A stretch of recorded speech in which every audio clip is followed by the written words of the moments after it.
Hi, welcome to Michael and Morgan's social page. Today we're going to be talking to the Manhattan. In today's episode, we'll give you a background and history of the Manhattan, as well as the tools and ingredients you'll need to put it all together.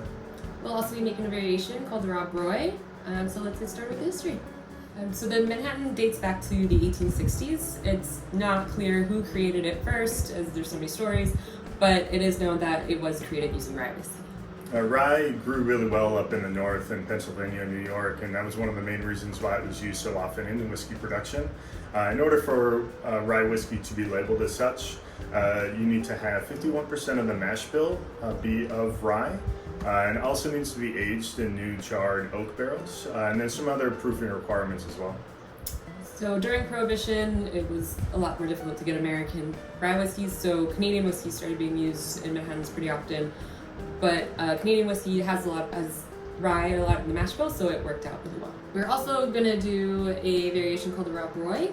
It's basically the same recipe, just made with Scotch whiskey. So opposed to the Manhattan, Rob Roy was very clearly made as a featured cocktail in 1895 at the Waldorf Astoria, specifically for an operetta that came to town. And you'll see that when we make the Rob Roy, it has a reddish hue, which is similar to the Scottish folk hero's hair color. All right, first we'll start with the Manhattan. All right, we're going to start by chilling the coupe. We'll add some ice and water in the coupe and set that aside, and that's all it's doing is chilling down the glass, so your drink will stay colder longer. Then we'll grab our mixing glass. We'll grab Angostura bitters, and we'll do about 3 or 4 dashes in there. Then after that, we'll take the sweet vermouth, and we'll take your jigger, and we'll put 1 ounce of sweet vermouth in the mixing glass. That's followed by 2 ounces of rye whiskey. All right, once all the ingredients are in the mixing glass, then we'll add ice. And once the ice is in there, we'll grab a bar spoon and we'll give it a nice stir. So how does somebody at home hold a bar spoon? So I typically try to keep my wrist pretty still, and you want to use your fingers to stir.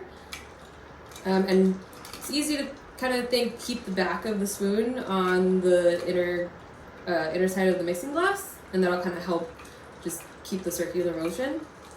So once it's chilled, we'll empty the coupe, and then we'll take your strainer, and we'll put the strainer on top of the mixing glass, and then pour the Manhattan into the coupe. And we'll take that bar spoon, and we'll take a Luxardo cherry, and we'll garnish it and simply just put it in the center and let it drop to the bottom of the glass.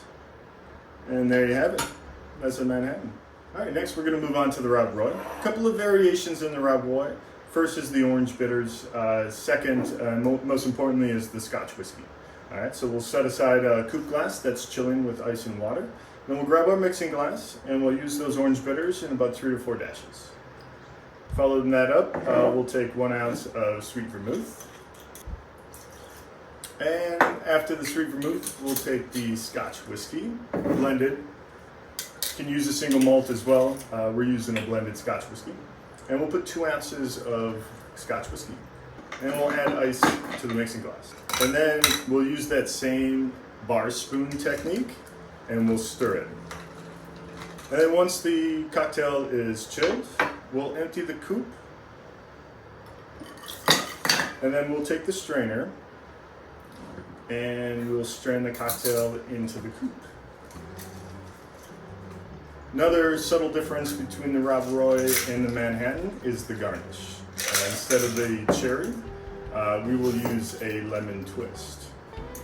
Morgan, maybe everybody watching at home, you can kind of walk them through the twist there. So how I learned to use one of these properly is to just kind of hold the fruit somewhat firmly in your hand, kind of just like a ball.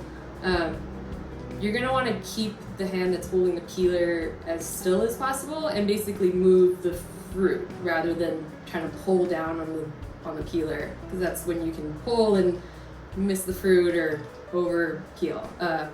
So I just get it kind of right under the zest or get under the skin, and then just pull back with your left hand until you get to the bottom.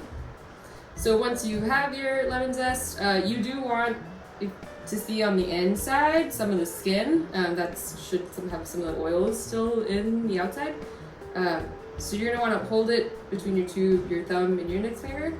Just hold it over the top of the glass and just kind of squeeze and roll over, and that'll express the oils from the lemon peel onto the top of the cocktail. Very cool. Typically just kind of give it a little rub for anything that's sitting the outside, and then just sit it on in there. All right, and there you have it, a Rob Roy, everyone. Thanks for watching today's episode. Hope you'll be having one soon. If you enjoyed the episode and would like to watch more, please subscribe to our channel. Cheers, everyone. Cheers.